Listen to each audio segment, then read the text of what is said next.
Because I'm right. Because every single thing I said in that video was 100% accurate, which is why none of you losing your shit in the comments can refute any of it. Not one. And I left all the comments there. Like, you think you're doing something here. I left all the comments, no matter how psychotic, no matter how deranged, and no matter how abusive, because I am right. And so everybody can see exactly who you guys are. Because, yeah, of course, TikTok gave me that prompt, like, do you want to turn on comment Karen mode because people are psycho? I was like, nah, I'm going to leave it because people need to see exactly who you Blue MAGA people are. Like, I have the ability to delete all the deranged comments that people are leaving on that video. I'm not, because I want people to see exactly who you are and why Democrats keep losing. Try to find the comment where somebody actually refutes anything I say. I'll wait. Just because a bunch of other psychos with no principles agree doesn't make it the right position. And just because you dogpile someone on a post also doesn't make you right. No, see what the people in the comments are doing, who, again, can't refute anything I said, are trying to do is, and I've seen it before, Blue MAGA is very, very, very good at this. Blue MAGA thinks that if they go psycho enough, if they're abusive enough, if they try to dogpile enough, that's just gonna make me back down off of what I'm saying. But there's nothing to back down on, because I'm absolutely right in everything I said in this video, which is why, again, you guys can't refute a single thing. The way that you guys attack people for criticizing politicians and the way that you guys worship politicians is so embarrassing. Also, it's not she, it's they. And don't pretend you don't fucking know that, because it's in my handle. Hey, I'm glad we're talking about research, because it would have been really easy for you to just watch the rest of the video, where I literally say in this video that she doesn't take AIPAC money. And also, speaking of the need to do your research, pro-Israel lobbying groups like the AIFC or the PIA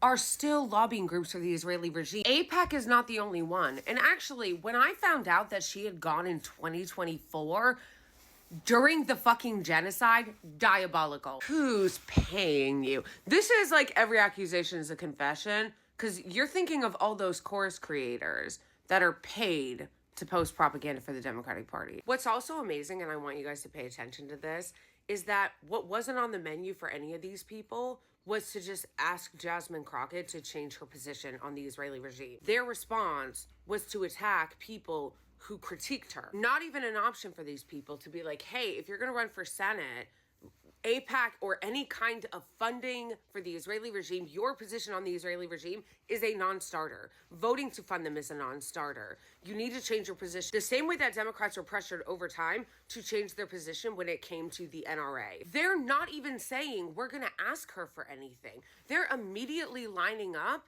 to be like, no, we're fine with her position on Israel. We're not even going to ask her to change it. This is all about her self-actualization and getting her voice to be heard louder, as she said in her announcement speech. And her not taking specifically AIPAC money is not stopping her from writing shit like this. So, bye. 100%. And they're being like, oh, this is like Kamala Harris all over again. Y'all did this with Kamala too. You mean oppose genocide?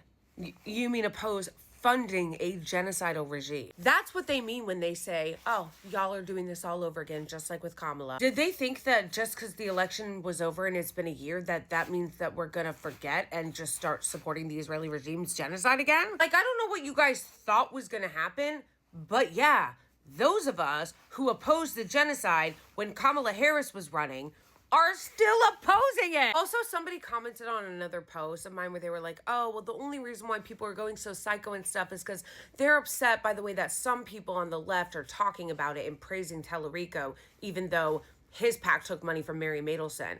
Okay, first of all, in that same video where I'm talking about Jasmine Crockett, I literally address Tellerico.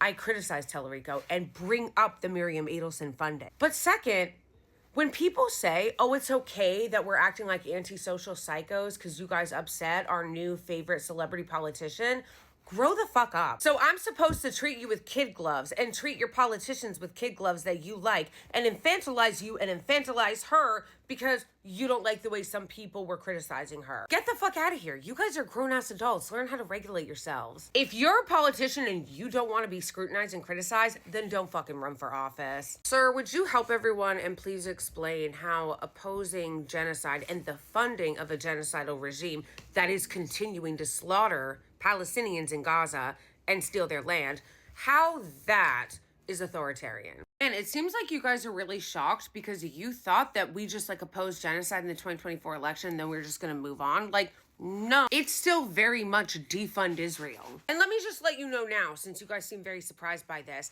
it's still going to be this energy in 2028. If any of the 2028 candidates think that they're going to run being Apex shills, then those bitches aren't going to get our votes either. I'm letting you know now, with plenty of time to cope and seethe about it, that I'm not voting for anyone that takes money from the Israeli lobby or that votes to fund them. See, you guys thought that berating people in 2024 was going to work, and it didn't. So let me give you a tip. If you want people to vote for your candidate, then you need to pressure the candidate to actually offer something. A lot of you, too, in the comments keep being like, y'all did the same thing to Kamala. You mean asked her not to support genocide? Is that what you mean? Yeah, that's what you mean. That's what you guys mean when you say, oh, y'all did the same thing to Kamala. Yeah, you're right. We asked her not to support genocide. And she said, kick rocks. I don't know why you guys thought that this was going to change. Like, for those of us who opposed the genocide in Gaza in 2024, and that was why we weren't supporting Kamala Harris, what made you think that was going to change now? Oh, so you guys are still on that anti-genocide thing. Yeah,